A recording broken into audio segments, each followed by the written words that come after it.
Okay, everyone, I'm here for my review of this week's Monday Night Raw for November the 11th, 2013.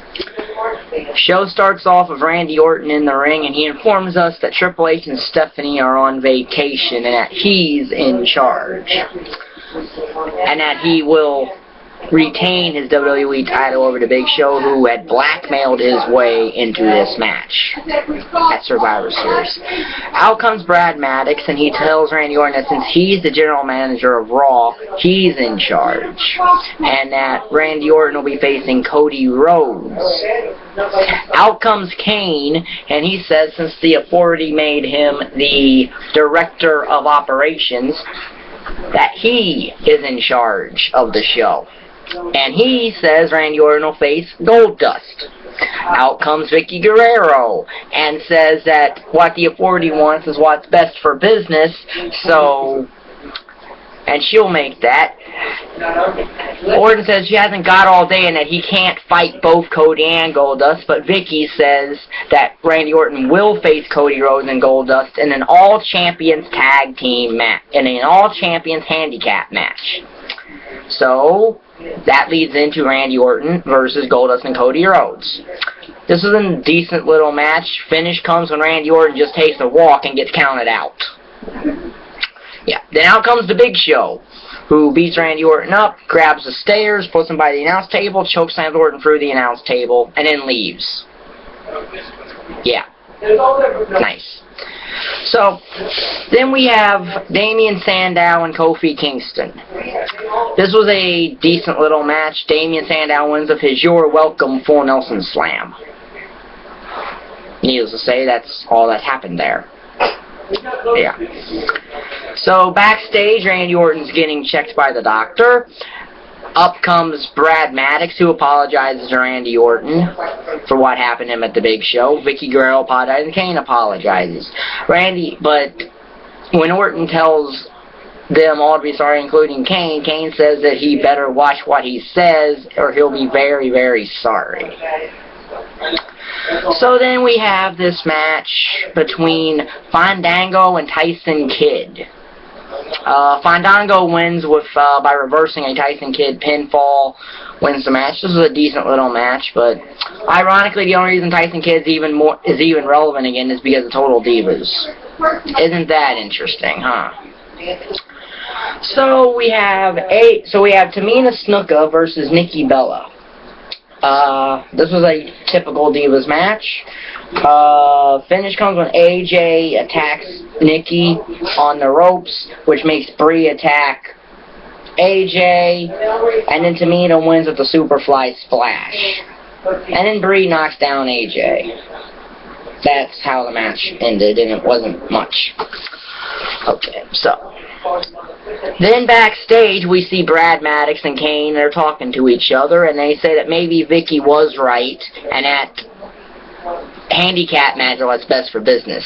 So Brad Maddox makes a handicap match in which John Cena will face both members of the Real Americans in a 2-on-1 handicap match. Not to be outdone, Kane makes a 3-on-2 handicap match in which CM Punk and Daniel Bryan will face The Shield.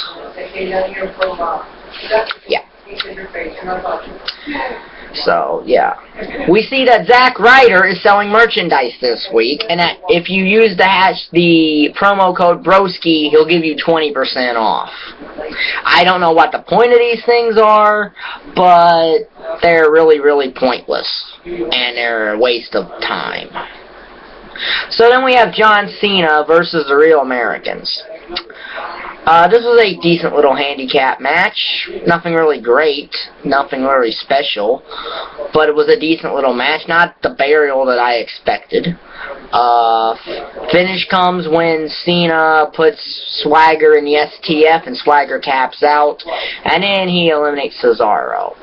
Then Alberto Del Rio, who is ringside of JBL on commentary, comes in with a steel chair, whacks Cena with it, puts his injured arm on the steel chair, in between the steel chair, puts the arm breaker on. And then Big E Langston comes in and makes the save for John Cena. In which then, Vicky Guerrero, Brad Maddox, and Kane make a match in which Alberto Del Rio will face Big E Langston. Whoop-dee. We also had an Intercontinental Championship match between Dolph Ziggler and Curtis Axel. This match was okay at best, but Axel won with a neckbreaker deal and retained the Intercontinental Championship. Not bad for a guy who was never meant to have the Intercontinental title, mind you. It was always meant to be Fandango having that title, but Zack Ryder and a concussion messed that up. So then we have Alberto Del Rio versus Big E Langston. Not much of a match here. Del Rio wins with the cross arm bar. Yeah. Then we have Ryback versus R-Truth. Match wasn't much. R-Truth won with a roll-up. So R-Truth beat Ryback. I wonder who Ryback made mad to have to lose to R-Truth, but whatever. Then we have a Paul Heyman promo where he says that he will destroy CM Punk from a wheelchair. How is he going to do that? I don't know. Punk comes out, he eliminates Curtis Axel, and then he just canes the tar out of Paul Heyman. And that leads into the Shield versus CM Punk and Daniel Bryan. This was a very interesting little decent match. Then the Wyatt family show up. And the Wyatts and the Shield get into a fight over who will face Cody Rhodes and who will face Daniel Bryan and CM Punk. Then they all turn their attention to Bryan and Punk. So Bryan and Punk are trying to fight off 6 guys. Out come Cody, Goldust, and the Usos. We get a 12-man fight. And Raw ends with Cody and Raw ends with the faces, Punk, Bryan, Usos, and Cody Rhodes and Goldust standing tall in the ring. So, all in all, this was a decent Raw, nothing special. Hopefully they do better with the go-home show for Survivor Series next week from Nashville, which is being dubbed Raw Country, whatever that means. So, yeah. Again, decent little Raw, could have been better, but wasn't really boring. So, comment on this video, like it down there, subscribe, and thanks for watching.